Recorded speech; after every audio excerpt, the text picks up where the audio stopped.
गर्मी इन दिनों बहुत ज़्यादा पड़ रही है और मैं ढूंढ रहा था सुबह सुबह उठ के अपनी बतखों को। इतना जल्दी भी नहीं मैं उठता, तकरीबन 11 बजे मुझे मिल नहीं रही थी, तो मैंने देखा कि ये बिल्कुल सिंक के नीचे जहाँ पर थोड़ी सी छाँव थी वहाँ बैठी हुई थी। घर से मैंने पता किया कि इनके लिए खुराक जो मैं लाया हूँ वो किधर है, तो पता चला कि वो तो ख़त्म हो चुकी है और ये बिल्कुल भूखी हैं। तो फिर मैंने अपने हाथों से लगाया वो जो पुदीना था और उसके अलावा जो भी जड़ी बूटियाँ इसमें उगी हुई थी इस बड़ी बोतल में, वो मैंने बतखों के हजूर पेश कर दी। मैंने कहा कि ये ज़रा खा कर खुश हो जाएं।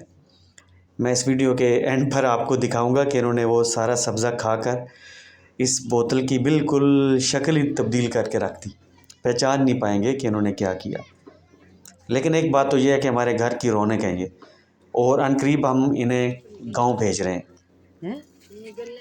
गांव भेजने का फ़ैसला इसलिए किया है हमने क्योंकि यहाँ पर ये बहुत ज़्यादा मुश्किल में है।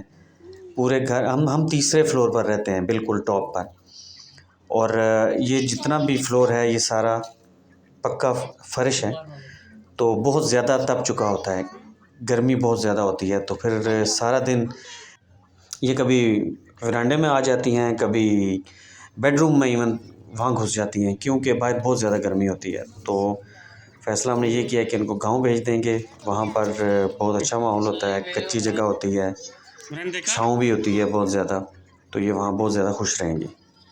हुरैन ने भी इस फैसले को तस्लीम कर लिया। इसका भी बनता है। जो ये है ना, ये जो खा रहे हैं वहीं बैठ के, इससे भी जूस बनता है। लेकिन मैंने कहा आज जैन को खिलाते हैं।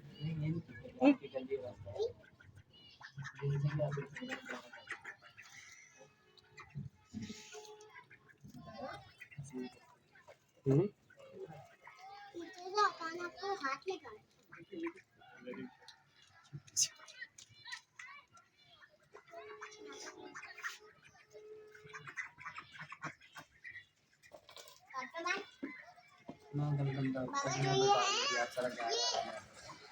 ये लो होते जा रहे हैं। इनको क्या हो रहा है बाबा? कुछ नहीं हो रहा, तो ये येलो क्यों बन रहे हैं? पानी की कमी की वजह से। फिर भी जो पत्ते येलो होते हैं वो पानी की कमी की वजह से होते हैं। ये इतने बड़े हो गए, इसको खा गया और ये बन गया। पर मेरी बाजू बॉडी